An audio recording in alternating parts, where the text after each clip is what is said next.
Hello guys, welcome back to my new episode my daily blog. তো আশা করি সবাই ভালো আছো, আমিও ভালো আছি। আর ছোট্টখাট্ট একটা প্রবলেম আমাদের শ্যুট নিয়ে। আপনারা জানেন আজকের থেকে আমাদের শ্যুট শুরু হওয়ার কথা ছিল, বাট জার্সি পাইনি। বাংলাদেশের জার্সি পাইছি কিন্তু ইন্ডিয়া জার্সি পাইনি, যার কারণে ছেলেপেলেদেরকে ঢাকায় পাঠাইছি আজকে।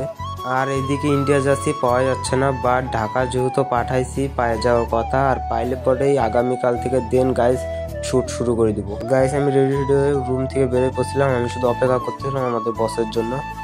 বস আইসা বসে। আর আজকে যাবো একটু দূরে দূরে বলতে আমার ফ্রেন্ডের বাসায়। আর ওদের জমিতে এবার ড্রাগন ফল চাষ করতেছে, তো আমাকে অনেক দিন ধরে ইনভাইট করতেছে আইসা ড্রাগন ফল খায় যাও। আর ড্রাগন ফল অনেক টেস্টিও হয়, যেহেতু ফাও পাচ্ছি তো ট্রাই তো করতে হয়। আর আজকে তো কোনো কাজও না, আর বস আইসা বসে চলো। আর গাইস আজকের দিনটা অনেক ভালো, না আছে বৃষ্টি না আছে ওরকম রোদ, দিনটা আজকে খুব সুন্দর। আর আজকে যেহেতু বৃষ্টি বাদল নাই আর মনির হেলমেটও নেই, যার কারণে আমরা হাইওয়ে দিয়ে যাব না, ভিতরের রাস্তা দিয়ে যাবো।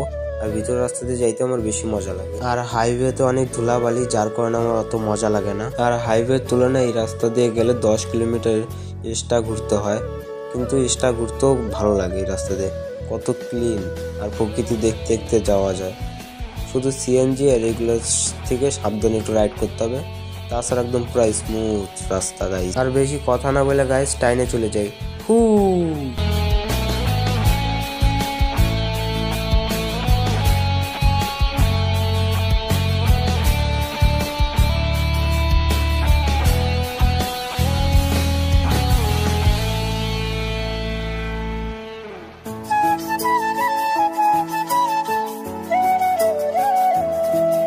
তো ফাইনালি গাইস চলে আসছি, আর আমার ফ্রেন্ডও দাঁড়ায় আছে। তো চলো ড্রাগন ফল খেতে গিয়ে ড্রাগন ফল খাওয়া যাক। আর ড্রাগন ফল খেতে চলে আসছি গাইস, আর আমার পিছনটা যতটা দেখতেছি সব ড্রাগন ফল খেত। আর এইখানে এসে গাইস আমার একটা ভুল ধারণা ভাঙলো। তো আমি ভাবতাম কি ড্রাগন ফল এমন ভাবে যে লাইক একটা গাছ থেকে একটা ফল হয়, বাট মাটির নিচে হয়, মানে আলুর মতো বা কুমড়ার মতো মাটিতে লাগে থাকে, কিন্তু আমার ধারণাটা পুরাই ভুল ছিল। আর ড্রাগন ফলের গাছগুলো পুরো অ্যালোভেরার মতো হয়, আর এখানে পাতাতে কাটা কাটাও আছে।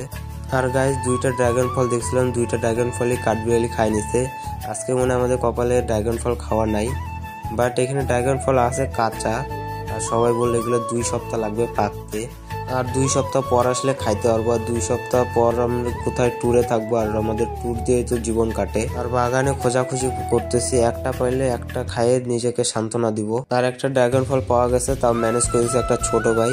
বাগানে কোন কোনায় ড্রাগন ফলটা পড়েছিল আর পোকামোকা খায় নাই, আগে একটু খায় ড্রাগন ফলের টেস্ট বলবো তোমাদেরকে। এইটা অনেক মিষ্টি গাইস, অনেক মিষ্টি জোস। এর আগে আমি ড্রাগন ফল খাইছি কিন্তু এটা অত মিষ্টি লাগেনি, কিন্তু এটা অনেক মিষ্টি আর এটা অনেক জোস, অনেক আলাদা স্বাদ। আর আমার কপালে ড্রাগন ফলটা ছিল দেখে আমি পাইলাম।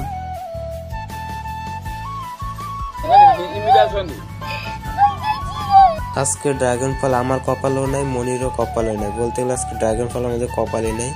তো গাইস চকলাটা খাইয়ে এখন আমাদের বেরোইতে হবে। আর গাইস ফাইনালি ইন্ডিয়া জার্সি পাওয়া গেছে, তাও 20 টাকা বেশি দিয়ে আনতে চাই একটা জার্সি। আর আগামীকাল থেকে আমাদের শ্যুটও শুরু হয়ে যাবে। আর ব্লগটা এখানে এন্ড করবো। যদি ব্লগটা ভালো লাগে লাইক শেয়ার সাবস্ক্রাইব করে পাশে থাকো।